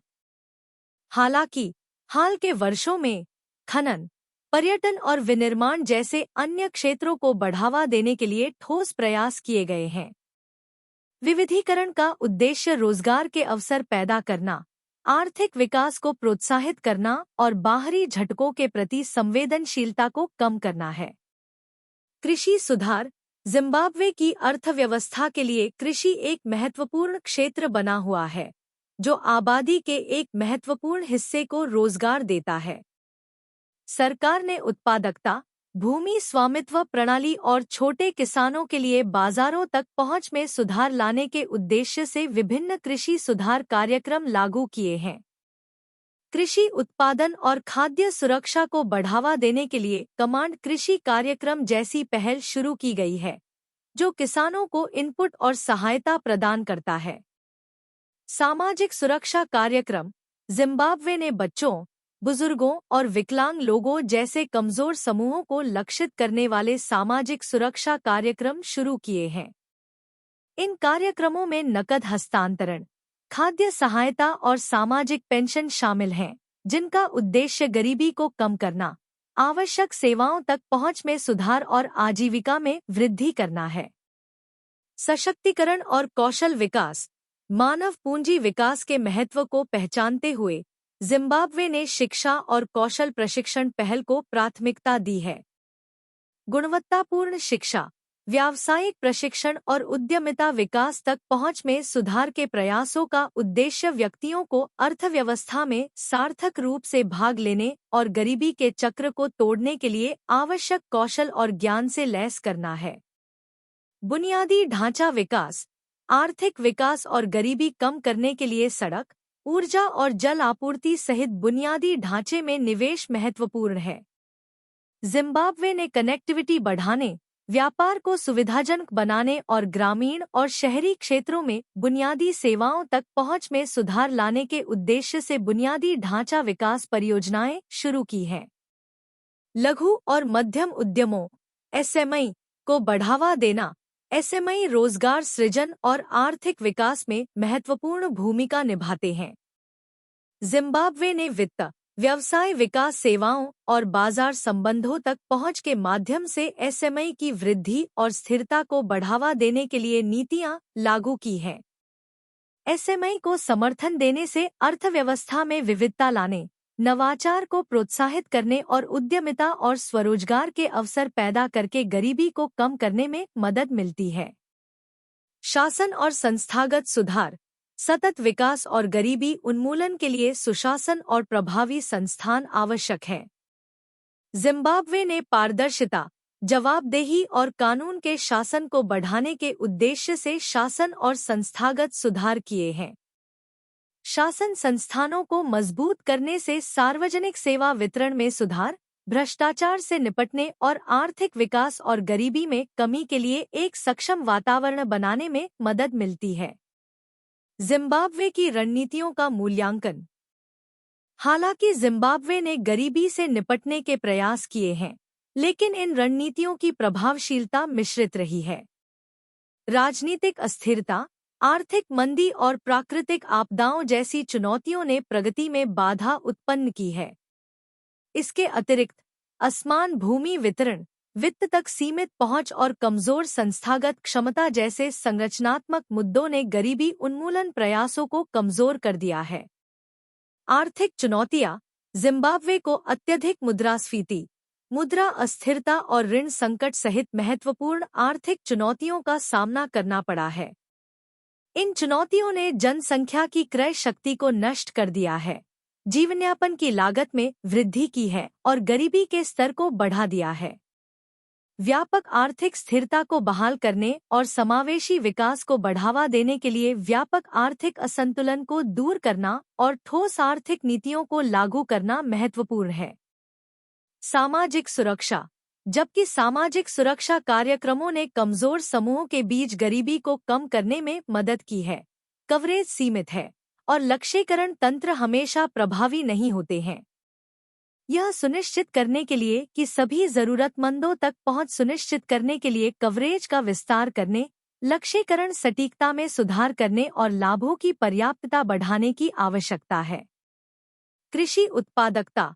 कृषि क्षेत्र में सुधार के प्रयासों के बावजूद उत्पादकता का स्तर कम बना हुआ है और इस क्षेत्र को अनियमित मौसम पैटर्न, इनपुट तक सीमित पहुंच और पुरानी कृषि पद्धतियों जैसी विभिन्न चुनौतियों का सामना करना पड़ता है। सिंचाई के बुनियादी ढांचे, अनुसंधान और विस्तार सेवाओं और जलवायु स्मार्ट कृषि प्रथाओं में निवेश से कृषि उत्पादकता और लचीलेपन में सुधार करने में मदद मिल सकती है, जिससे ग्रामीण गरीबी कम हो सकती है। वित्त तक पहुंच। छोटे किसानों, एसएमई और हाशिए पर रहने वाले समूहों के लिए वित्त तक पहुंच एक महत्वपूर्ण बाधा बनी हुई है। ऋण तक सीमित पहुंच निवेश में बाधा डालती है, व्यापार वृद्धि में बाधा डालती है और गरीबी को कायम रखती है।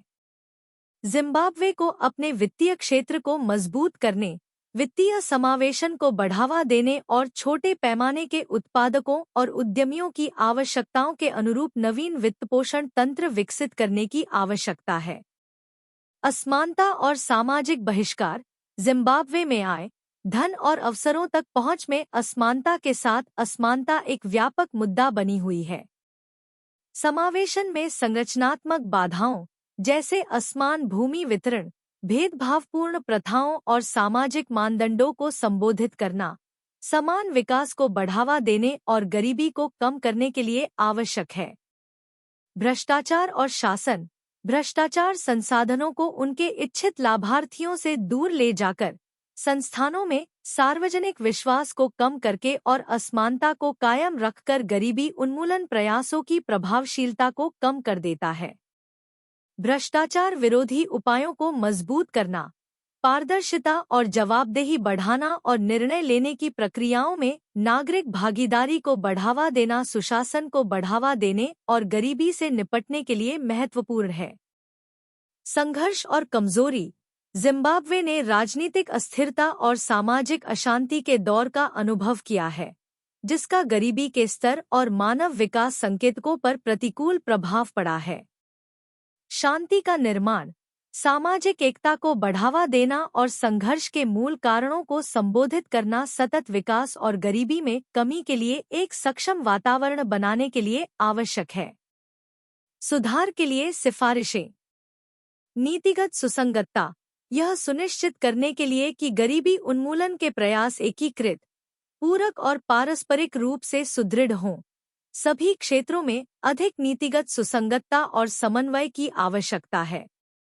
राष्ट्रीय विकास रणनीतियों को सतत विकास लक्ष्यों (SDG) के साथ संरेखित करने से गरीबी में कमी को प्राथमिकता देने और समग्र और समावेशी विकास को बढ़ावा देने में मदद मिल सकती है।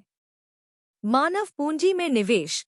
मानव पूंजी विकास और गरीबी में कमी के लिए शिक्षा, स्वास्थ्य देखभाल और सामाजिक सुरक्षा में निवेश महत्वपूर्ण है। मानव पूंजी में निवेश को प्राथमिकता देना, विशेष रूप से हाशिए के क्षेत्रों और कमजोर समूहों के बीच, गरीबी के अंतरपीढ़ीगत चक्र को तोड़ने और समावेशी विकास को बढ़ावा देने में मदद कर सकता है। निजी क्षेत्र की भागीदारी। विकास में भागीदार के रूप में निजी क्षेत्र को शामिल करने से संसाधनों को अनलॉक करने, निवेश को प्रोत्साहित करने और रोजगार के अवसर पैदा करने में मदद मिल सकती है। सार्वजनिक निजी भागीदारी (PPP) अनुकूल कारोबारी माहौल और उद्यमिता के लिए समर्थन आर्थिक विकास और गरीबी में कमी को उत्प्रेरित कर सकता है। सामुदायिक सशक्तिकरण। निर्णय लेने की प्रक्रियाओं में भाग लेने, अपनी स्वयं की विकास प्राथमिकताओं की पहचान करने और स्थानीय स्तर पर समाधानों को लागू करने के लिए समुदायों को सशक्त बनाना सतत विकास और गरीबी में कमी के लिए आवश्यक है। समुदाय आधारित संगठनों को मजबूत करना, भागीदारी दृष्टिकोण को बढ़ावा देना और सामाजिक एकजुटता को बढ़ावा देना गरीबी उन्मूलन हस्तक्षेपों की प्रभावशीलता और स्थिरता को बढ़ा सकता है। डेटा और साक्ष्य आधारित नीति निर्माण। साक्ष्य आधारित नीति निर्माण और कार्यक्रम मूल्यांकन के लिए डेटा संग्रह, विश्लेषण और निगरानी प्रणालियों में सुधार करना महत्वपूर्ण है। डेटा बुनियादी ढांचे, क्षमता निर्माण और अनुसंधान में निवेश से गरीबी की गतिशीलता की पहचान करने, गरीबी उन्मूलन लक्ष्यों की दिशा में प्रगति को ट्रैक करने और नीतिगत निर्णयों को सूचित करने में मदद मिल सकती है। क्षेत्रीय और अंतर्राष्ट्रीय सहयोग। क्षेत्रीय और अंतर्राष्ट्रीय भागीदारों के साथ सहयोग बढ़ाने से गरीबी कम करने के प्रयासों का समर्थन करने के लिए संसाधनों, विशेषज्ञता और सर्वोत्तम प्रथाओं का लाभ उठाया जा सकता है। दक्षिण सहयोग। क्षेत्रीय एकीकरण और बहुपक्षीय पहल में शामिल होने से आम विकास चुनौतियों का समाधान करने और साझा समृद्धि हासिल करने की जिम्बाब्वे की क्षमता बढ़ सकती है। निष्कर्षतः, जिम्बाब्वे को गरीबी से निपटने में जटिल चुनौतियों का सामना करना पड़ता है, लेकिन देश ने इन चुनौतियों से निपटने के लिए लचीलापन और प्रतिबद्धता का प्रदर्शन किया है। एकीकृत और लक्षित रणनीतियों को लागू करके, संरचनात्मक बाधाओं को दूर करके और समावेशी विकास को बढ़ावा देकर, जिम्बाब्वे गरीबी उन्मूलन और सतत विकास प्राप्त करने की दिशा में महत्वपूर्ण प्रगति कर सकता है। अर्थव्यवस्था का स्वदेशीकरण। स्वदेशीकरण का अर्थ है मूल समुदायों को चीजों को आर्थिक रूप से न्यायसंगत बनाने की शक्ति देना। इससे व्यवसायों के मालिक और संचालन करने वालों में नस्लीय असमानता को कम करने में मदद मिलती है। इसमें कुछ अलग चीजें शामिल हैं। का स्वदेशी लोगों के स्वामित्व वाले व्यवसायों को बढ़ने और अच्छा प्रदर्शन करने में मदद करना। बी स्वदेशी लोगों को नए व्यवसाय शुरू करने में मदद करना। ग कभी-कभी जब कोई व्यवसाय बेचा जा रहा होता है तो इसका स्वामित्व और संचालन गैर स्वदेशी लोगों के बजाय स्वदेशी लोगों द्वारा करना आसान हो जाता है। घ स्वदेशी लोगों को विदेशियों या स्थानीय लोगों के साथ साझेदारी में अधिक शामिल करना। ई यह सुनिश्चित करना कि अधिक काले लोगों को गैर स्वदेशी लोगों के स्वामित्व वाले व्यवसायों में प्रबंधन और निर्णय लेने जैसी महत्वपूर्ण भूमिकाएं मिले। च स्वदेशी लोगों के जीवन को बेहतर बनाने के लिए अधिक नौकरियां पैदा करना और ग्रामीण क्षेत्रों पर विशेष ध्यान देना। इस नीति का उद्देश्य उन स्वदेशी लोगों को सशक्त बनाना है जिनके साथ गोरे लोगों का पक्ष लेने वाली आर्थिक और सामाजिक नीतियों के कारण लंबे समय तक गलत व्यवहार किया गया था। यह काले लोगों को सकारात्मक कार्रवाई नामक एक योजनाबद्ध प्रक्रिया के माध्यम से आगे बढ़ने में मदद करने की बात करता है, जो स्वदेशीकरण कार्यक्रम का हिस्सा है। चिंतन और कार्य 18.6 जिम्बाब्वे की अर्थव्यवस्था के स्वदेशीकरण की प्रक्रिया पर चर्चा करें। शीर्षक जिम्बाब्वे की अर्थव्यवस्था का स्वदेशीकरण, आर्थिक सशक्तिकरण की दिशा में एक जटिल यात्रा। परिचय। जिम्बाब्वे की अर्थव्यवस्था का स्वदेशीकरण एक महत्वपूर्ण और बहुआयामी प्रक्रिया रही है, जिसे ऐतिहासिक, राजनीतिक और आर्थिक कारकों ने आकार दिया है। इस प्रयास का उद्देश्य औपनिवेशिक शासन से विरासत में मिली असमानताओं को दूर करना और विभिन्न क्षेत्रों में स्वदेशी जिम्बाब्वेवासियों को सशक्त बनाकर समावेशी आर्थिक विकास को बढ़ावा देना है। यह प्रतिबिंब स्वदेशीकरण प्रक्रिया की जटिलताओं, इसके विकास, चुनौतियों और निहितार्थों का विश्लेषण करेगा। ऐतिहासिक संदर्भ। स्वदेशीकरण प्रक्रिया को समझने के लिए जिम्बाब्वे के औपनिवेशिक इतिहास में गहराई से जाना महत्वपूर्ण है। पूर्व में रोडेशिया के नाम से जाना जाने वाला जिम्बाब्वे 1980 में स्वतंत्रता प्राप्त करने तक ब्रिटिश शासन के अधीन था। औपनिवेशिक विरासत ने आर्थिक परिदृश्य पर गहरा प्रभाव छोड़ा, जिसमें भूमि स्वामित्व, संसाधनों तक पहुंच और धन वितरण में असमानताएं शामिल थी। स्वतंत्रता के बाद रॉबर्ट मुगाबे के नेतृत्व वाली सरकार ने स्वदेशी आबादी को सशक्त बनाने के उद्देश्य से नीतियों के माध्यम से इन असंतुलन को दूर करने के प्रयास शुरू किए। 2000 के दशक की शुरुआत में स्वदेशीकरण अभियान को गति मिली, विशेषकर 2008 में स्वदेशीकरण और आर्थिक सशक्तिकरण अधिनियम के कार्यान्वयन के साथ। मुख्य उद्देश्य और रणनीतियाँ। स्वदेशीकरण का प्राथमिक उद्देश्य अर्थव्यवस्था के प्रमुख क्षेत्रों के स्वामित्व और नियंत्रण को विदेशी हितों से स्वदेशी जिम्बाब्वेवासियों को हस्तांतरित करना था। इसमें व्यवसायों, संसाधन क्षेत्रों और भूमि पुनर्वितरण कार्यक्रमों में स्वदेशी स्वामित्व के लिए अनिवार्य कोटा जैसे उपाय शामिल थे। उल्लेखनीय रणनीतियों में से एक स्वदेशीकरण नीतियों के कार्यान्वयन की निगरानी के लिए राष्ट्रीय स्वदेशीकरण और आर्थिक अधिकारिता बोर्ड (NIEB) की स्थापना थी। बोर्ड ने स्वदेशी जिम्बाब्वे और विदेशी निवेशकों के बीच साझेदारी की सुविधा प्रदान की, जिससे आर्थिक स्थिरता बनाए रखते हुए स्थानीय नियंत्रण की ओर क्रमिक परिवर्तन सुनिश्चित हुआ। चुनौतियां और विवाद। स्वदेशीकरण प्रक्रिया को घरेलू और अंतर्राष्ट्रीय स्तर पर कई चुनौतियों और विवादों का सामना करना पड़ा है। एक बड़ी चुनौती विदेशी निवेश के लिए कथित खतरा थी, क्योंकि कुछ निवेशकों ने नीतियों को स्वामित्वहीन और व्यावसायिक हितों के लिए हानिकारक के रूप में देखा। इसके अतिरिक्त स्वदेशीकरण नीतियों के कार्यान्वयन में प्रशासनिक बाधाओं, नौकरशाही अक्षमताओं और भ्रष्टाचार के आरोपों का सामना करना पड़ा, जिससे उनकी प्रभावशीलता में बाधा उत्पन्न हुई। इसके अलावा व्यवसायों को प्रभावी ढंग से प्रबंधित करने और आर्थिक विकास में योगदान करने के लिए स्वदेशी जिम्बाब्वेवासियों की क्षमता के बारे में भी चिंताएं थी। इसके अलावा स्वदेशीकरण अभियान व्यापक राजनीतिक गतिशीलता के साथ जुड़ गया, जिससे जिम्बाब्वे समाज के भीतर ध्रुवीकरण और तनाव में योगदान हुआ। विशेष रूप से भूमि सुधार से निपटने के सरकार के तरीके की अंतर्राष्ट्रीय आलोचना हुई और पश्चिमी देशों के साथ संबंधों में तनाव आ गया। प्रभाव और परिणाम। चुनौतियों के बावजूद स्वदेशीकरण प्रक्रिया का जिम्बाब्वे की अर्थव्यवस्था और समाज पर उल्लेखनीय प्रभाव पड़ा है। इससे विभिन्न क्षेत्रों में स्वदेशी जिम्बाब्वेवासियों की भागीदारी बढ़ी है, जिससे आर्थिक स्वामित्व और सशक्तिकरण की भावना को बढ़ावा मिला है। खनन और कृषि जैसे प्रमुख क्षेत्रों में स्वामित्व के हस्तांतरण ने देश के भीतर अधिक राजस्व प्रतिधारण, पूंजी उड़ान को कम करने और आर्थिक संप्रभुता को बढ़ाने में योगदान दिया है। इसके अतिरिक्त स्वदेशीकरण ने स्थानीय उद्योगों और उद्यमिता के विकास को बढ़ावा दिया है, जिससे रोजगार सृजन और कौशल विकास के अवसर पैदा हुए हैं।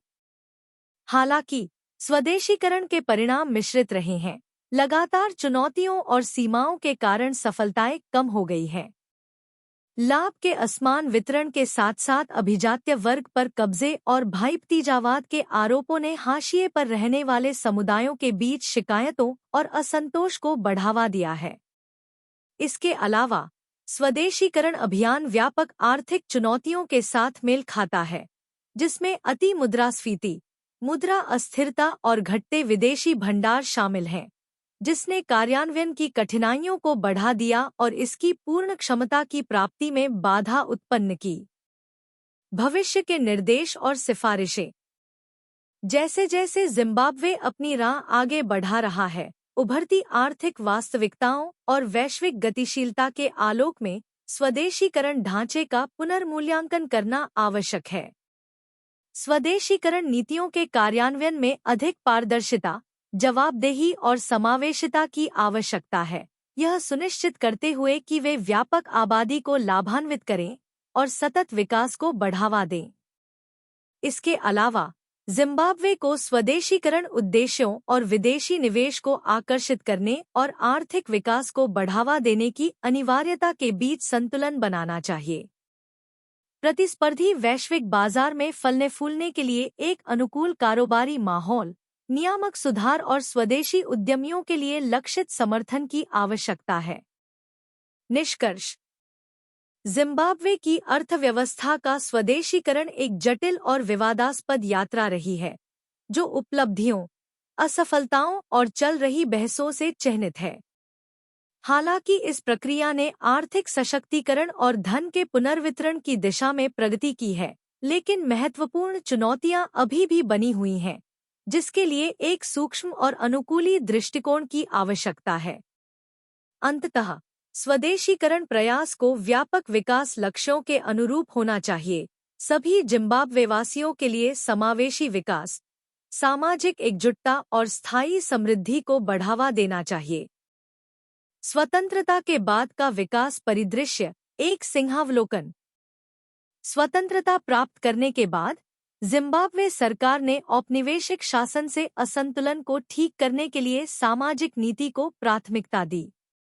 इस फोकस से शिक्षा, स्वास्थ्य देखभाल, जल आपूर्ति, स्वच्छता और सूखे के प्रबंधन में महत्वपूर्ण प्रगति हुई। ये उपलब्धियां निम्न से प्रेरित थीं। क. सामाजिक न्याय के प्रति प्रतिबद्धता। ख. औपनिवेशिक काल से चली आ रही अनुचित प्रथाओं को खत्म करने की आवश्यकता। 1980 और 1990 के बीच मानव संसाधन और बुनियादी ढांचे में उल्लेखनीय प्रगति हुई। जीवन की गुणवत्ता में सुधार हुआ। प्राथमिक विद्यालय में नामांकन में 83% की वृद्धि हुई। बाल टीकाकरण में 61% की वृद्धि हुई। शिशु मृत्यु दर में 29% की कमी आई और जीवन प्रत्याशा 55 से बढ़कर 59 वर्ष हो गई। इन लाभों के बावजूद सामाजिक सुधारों के साथ साथ आर्थिक विकास और प्रति व्यक्ति आय में वृद्धि नहीं हुई। 1980 से 1989 तक जनसंख्या सकल घरेलू उत्पाद 2% की तुलना में तेजी से प्रति वर्ष 3% बढ़ी। निजी क्षेत्र का निवेश 1985 में सकल घरेलू उत्पाद के 12% से घटकर 1987 में 8% हो गया। विदेशी निवेश अनुपस्थित था और कमोडिटी की कीमतों में गिरावट से विदेशी मुद्रा की कमी हो गई। वित्तीय, मौद्रिक, पूंजी और श्रम बाजारों में विभिन्न असंतुलन दिखाई दिए। 1990 तक अर्थव्यवस्था को कम निवेश, कम विकास, बढ़ते बजट घाटे, बेरोजगारी, मुद्रास्फीति और समग्र गिरावट का सामना करना पड़ा। अक्टूबर 1990 में जिम्बाब्वे सरकार ने आर्थिक संरचनात्मक समायोजन शुरू किया, जिसमें व्यापार, मौद्रिक, राजकोषीय और निवेश नीति सुधार, अविनियमन और सामाजिक समायोजन शामिल थे। इसका उद्देश्य दीर्घकालिक आर्थिक विकास के लिए एक नीतिगत ढांचा तैयार करना था, जिससे अधिक नौकरियां, उच्च आय और जीवन स्तर में सुधार हो सके। कुल मिलाकर सरकार ने संसाधनों को मानव विकास, गरीबों के लिए बुनियादी ढांचे और अधिक कुशल सार्वजनिक क्षेत्र की ओर सफलतापूर्वक पुनर्निर्देशित किया। इसमें सुधार की गुंजाइश है, विशेषकर इक्विटी और विकास को संतुलित करने में। गरीबों में निवेश को आर्थिक प्रभाव दिखाने में समय लग सकता है, जिससे उनके प्रभाव को मापना चुनौतीपूर्ण हो जाता है। सामान्य तौर पर जिम्बाब्वे ने निष्पक्ष आर्थिक और सामाजिक विकास की दिशा में महत्वपूर्ण प्रगति की है। जिस तरह से देश अपने संसाधनों का निवेश करता है, वह लंबे समय तक चलने वाले सतत विकास के लिए विभिन्न प्रकार की सामाजिक संपत्ति का अच्छा मिश्रण बनाए रखने में मदद करता है। आगे चुनौतियां हैं, विशेषकर भूमि के स्वामित्व को लेकर, लेकिन यह गारंटी देने के लिए विकल्प उपलब्ध हैं कि देश की आर्थिक वृद्धि वित्तीय रूप से टिकाऊ तरीके से जारी रहे। इससे धन का बेहतर वितरण होगा, जिससे अधिक लोग जिम्बाब्वे की समग्र प्रगति में भाग ले सकेंगे। चिंतन और कार्य 18.7 जिम्बाब्वे का वर्तमान राजनीतिक परिदृश्य क्या है? आप अखबार पढ़ सकते हैं। उत्तर लिखने के लिए अधिक जानकारी जुटाने हेतु इंटरनेट पर जाएं। जिम्बाब्वे का वर्तमान राजनीतिक परिदृश्य जटिल और बहुआयामी है, जिसमें नस्ल, जातीयता, लिंग और भूगोल के आधार पर गहरे विभाजन का इतिहास है। 1990 के दशक के उत्तरार्ध से देश आर्थिक संकट से गुजर रहा है, जिसका राजनीतिक परिदृश्य पर महत्वपूर्ण प्रभाव पड़ा है। ऐतिहासिक रूप से जानू-पीएफ पार्टी जिम्बाब्वे की राजनीति में प्रमुख रही है। रॉबर्ट मुगाबे ने 1980 से 2017 तक पार्टी का नेतृत्व किया। उनके कार्यकाल के दौरान पार्टी ने राज्य की शक्तियों का इस्तेमाल राजनीतिक विरोध को डराने, कैद करने और अन्यथा कुचलने के लिए किया। पार्टी के हितों को आगे बढ़ाने के लिए राज्य निधि और राज्य मीडिया का उपयोग करें। इससे भ्रष्टाचार और चुनावों में धांधली के आरोप लगे हैं, जो जिम्बाब्वे की राजनीति में विवाद का एक प्रमुख मुद्दा रहा है। जिम्बाब्वे के 2013 के संविधान ने देश को एक पूर्ण राष्ट्रपति गणतंत्र के रूप में स्थापित किया, जिसमें राष्ट्रपति राज्य और सरकार दोनों के प्रमुख के रूप में कार्य करता है।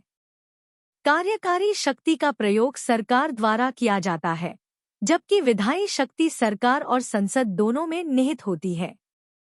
हालांकि जिम्बाब्वे की राजनीति की स्थिति 2017 के तख्तापलट से सवालों के घेरे में आ गई है, जिसमें मुगाबे को सत्ता से बाहर कर दिया गया था।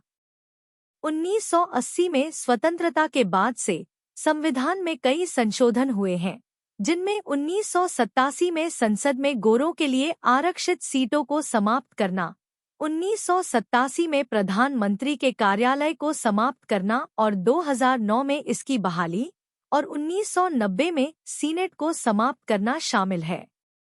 2005 में इसकी पुनः शुरुआत।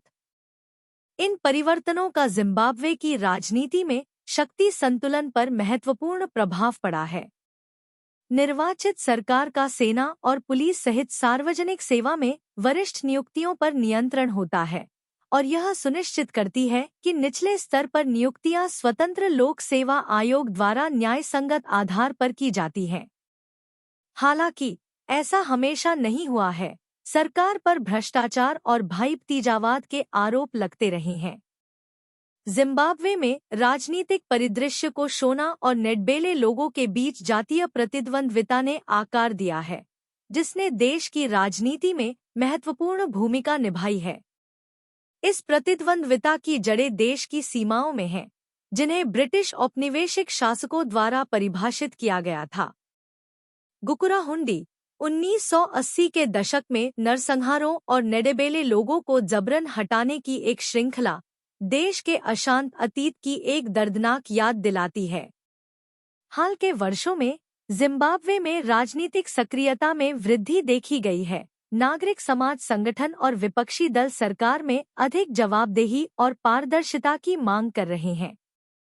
2018 के चुनाव, जिसमें एमरसन मनांगाग्वा को मुगाबे के बाद राष्ट्रपति के रूप में देखा गया, वोट धांधली और हिंसा के आरोपों से चिन्हित थे और अंतर्राष्ट्रीय समुदाय द्वारा व्यापक रूप से निंदा की गई थी। इन चुनौतियों के बावजूद जिम्बाब्वे के राजनीतिक भविष्य के लिए आशा के संकेत हैं। नई मुद्रा की शुरुआत और अर्थव्यवस्था में सुधार के प्रयासों के साथ देश ने हाल के वर्षों में महत्वपूर्ण प्रगति की है। हालांकि दशकों से जिम्बाब्वे की राजनीति को परेशान करने वाले गहरे मुद्दों को संबोधित करने के लिए बहुत काम किया जाना बाकी है। अंत में, जिम्बाब्वे में वर्तमान राजनीतिक परिदृश्य जटिल और बहुआयामी है, जिसमें गहरे विभाजन और भ्रष्टाचार और मानवाधिकारों के हनन के आरोप हैं। हालांकि देश के भविष्य के लिए आशा के संकेत हैं। जिम्बाब्वे की राजनीति को आकार देने वाले अंतर्निहित मुद्दों को संबोधित करने के लिए बहुत काम किया जाना बाकी है। निष्कर्ष: जिम्बाब्वे की अर्थव्यवस्था से पता चलता है कि यह एक परिवर्तनशील देश है, जो दूसरों पर निर्भर रहने से अपने पैरों पर खड़ा होने की ओर बढ़ रहा है। यह परिवर्तन जिम्बाब्वे के समाज और उसके विकास पथ को समझने के लिए महत्वपूर्ण है। जिम्बाब्वे में बहुत सारे खनिज हैं, जिसने 1800 के दशक के अंत में अंग्रेजों को इसे उपनिवेश बनाने के लिए आकर्षित किया। उन्होंने लगभग 100 वर्षों तक शासन किया। 1980 में स्वतंत्रता प्राप्त करने के बाद जिम्बाब्वे ने अपनी अर्थव्यवस्था और सामाजिक विकास में उल्लेखनीय प्रगति की, जिसका मुख्य कारण इसके खनिज निर्यात थे। यह अध्याय जिम्बाब्वे की जनसांख्यिकी, इतिहास और अर्थव्यवस्था के बारे में बात करके दक्षिणी अफ्रीका के अन्य देशों से इसकी तुलना करके शुरू होता है। फिर यह आज़ादी के बाद की राजनीतिक, आर्थिक और सामाजिक स्थितियों पर प्रकाश डालता है। नई सरकार ने उपनिवेशवाद द्वारा छोड़े गए असंतुलन को ठीक करने पर ध्यान केंद्रित किया, जिससे सामाजिक और मानव विकास में महत्वपूर्ण प्रगति हुई। हालांकि 1980 के दशक के उत्तरार्ध में आर्थिक संकट के कारण आर्थिक सुधारों को अपनाने के साथ दृष्टिकोण में बदलाव आया। अध्याय में यह भी चर्चा की गई है कि इन आर्थिक परिवर्तनों ने सामाजिक और मानव विकास को कैसे प्रभावित किया। सरकार ने विभिन्न विकास मुद्दों के समाधान के लिए सामाजिक विकास निधि जैसी पहल शुरू की। अंत में, यह आज़ादी के बाद जिम्बाब्वे के विकास का एक सिंहावलोकन देता है।